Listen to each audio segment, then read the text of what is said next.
Roy Dixon knew as a child that he would make his living in art, but the type of artist was not set in stone until 15 years ago. Now this successful monument master has works on permanent display around the country. It seems the only criticism of his gravestones comes every now and then when families call to say that red blotches have appeared on the granite. It always turns out to be the lipstick of someone who bent down to kiss the lifelike image etched in stone.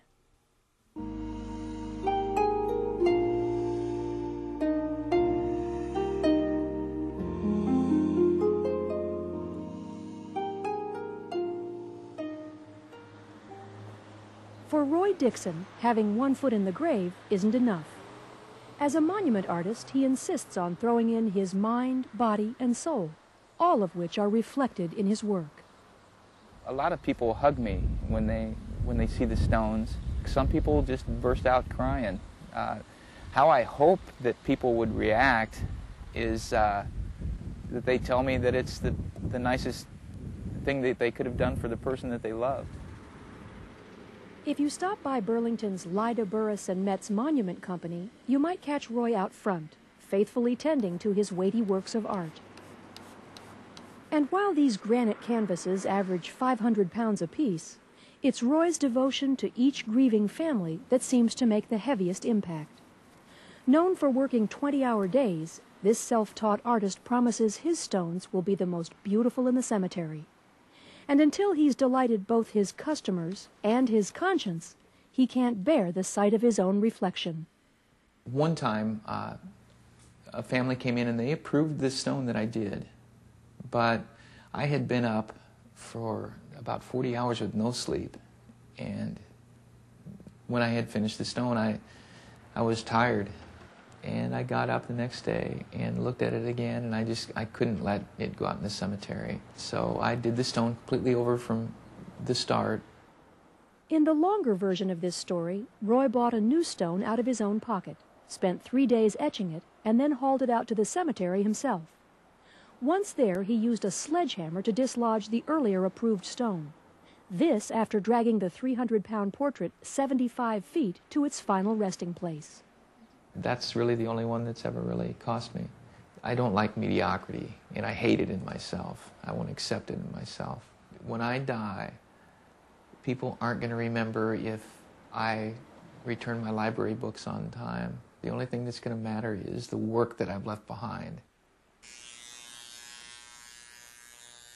Stepping into Roy's workshop, you're simultaneously struck by the captivating qualities of the granite and the irrepressible thoughts of death.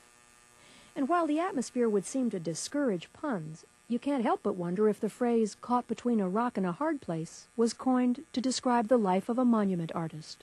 This job can be sad sometimes. If I spent my time thinking about dying and stuff, I'd be a nervous wreck. But I don't think about the people as being gone. I just try to think of a way to bring them to life. As Roy works, the graveness of the situation is slowly chipped away. In time, you'll find this serious artist may also be one of the most amusing, a talent he illustrated even at age 4, when, after scribbling all over his bedroom walls, he signed his name to his crayon creations. Ever since I was a little kid, I knew I was going to be an artist. I just didn't know I was going to do it on monuments. I sold my first painting when I was 7, picture of George Jetson. The person that ran the store about 3 blocks away from us he gave me 60 cents for the candy and gum and a quarter. It was pretty neat. My art teacher, we had competitions and state contests and things like that in school, and I'd enter those and I'd win them, and he'd still give me a B because he didn't think I was doing my best.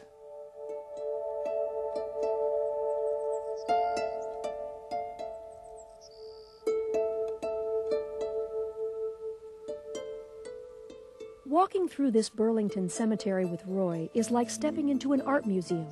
And as far as some critics are concerned, his monumental works are the best in the industry. His customers, however, are less impressed with his perfection of pointillism than with the way he carves their memories into stone. This guy was in France during World War II, hand drew this Valentine and sent it to his wife. She carried it with her for 50 years. She told me that this wren had landed on her window and was there like every day, and she thought it was like his spirit visiting her. So she didn't know I was going to put the wren on there, so I thought it would be neat if I put the Valentine in the wren's mouth. The person that I did this stone for was killed in an arson fire. There's psychology to this art. Sometimes people feel guilty. Maybe they didn't get a chance to say goodbye like they wanted to, or maybe there was an argument and they hadn't spoken to each other for a week and then the person died. And so this is a way maybe for them to say some things to their son or daughter or husband or wife that they didn't get a chance to say. It's kind of tough doing stones for kids. That's the hardest part. This boy here, the one with the bat, his little brother is still living, and he posed for the picture of the catcher. It makes him feel closer to his brother, too. This woman came by, and she looked at the stone that I had on display, and then she looked at me, and then she started crying. That's really gratifying, to know that somebody that didn't even know your son was crying for him.